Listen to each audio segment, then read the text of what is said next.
Hello students, in this video I will show you how to use mail merge feature of word processor. Suppose we are going to celebrate annual function in our school and I want to invite all the parents to this annual function.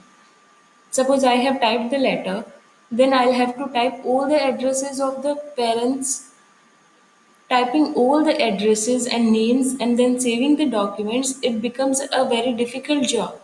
Because if I want to send the letter to 100 parents, then I will have to save it 100 times. So this work will become very difficult. This work can be done very easily using mail merge feature. With the help of this feature, we can send the same letter to all the parents. We will not have to save it 100 times.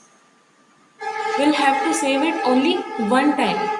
So this feature is very efficient. With this feature, our work becomes very easy. So I'll show you how to use this feature. First, you have to click on this mailing and then you have to select this option start mail merge. And then because I'm sending the invitation letter, that's why I will choose this option letters. After choosing this option, again you have to choose this option select recipients, this option, and then you have to choose type new list. In this list we are going to add all the names to whom we want to send this letter. We have to fill all the details. You have to write the names and addresses of those people.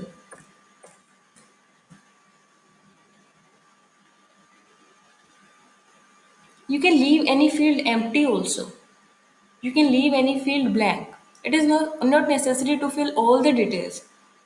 Suppose I am leaving these fields. Now I am writing city.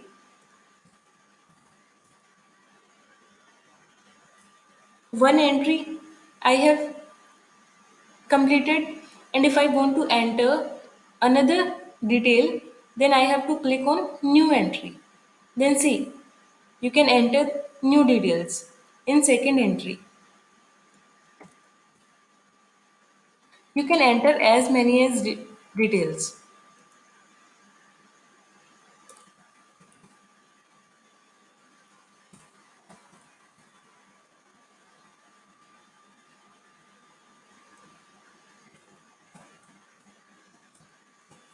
I have filled the details. And if you want to add the third entry, you have to again click on new entry. But I'm giving you an example with two entries only. After completing all the details, after filling the details, you have to click on OK button. Then this dialog box will appear, save dialog box. Then you have to save your document by giving a suitable name. After giving a name, you have to click on save button. After that, what you have to do, you have to place the cursor at that place where you want to see the details. Those details, the names and address, where we want to put the name and address, we have to place the cursor at that place. Suppose I want to place the name and addresses at this place. So I have placed the cursor here. Then after that, what you have to do, you have to click on this option, insert merge field. In this, first, you will click on title. See, here title will appear. Again, click on this field, insert merge field. Click on first name, and first name will appear at this place. Again, click here, insert merge field. Click on last name, and last name will appear here. Suppose I want the address, I want the city to appear in second line. Then again, I will click on insert merge field and city at this place. So city will appear in the second line. And after that, what you have to do, you have to click on this finish and merge. In this, you have to choose edit individual document and then choose all and then click on OK. See, those details will appear here. And on the next page, details of second person.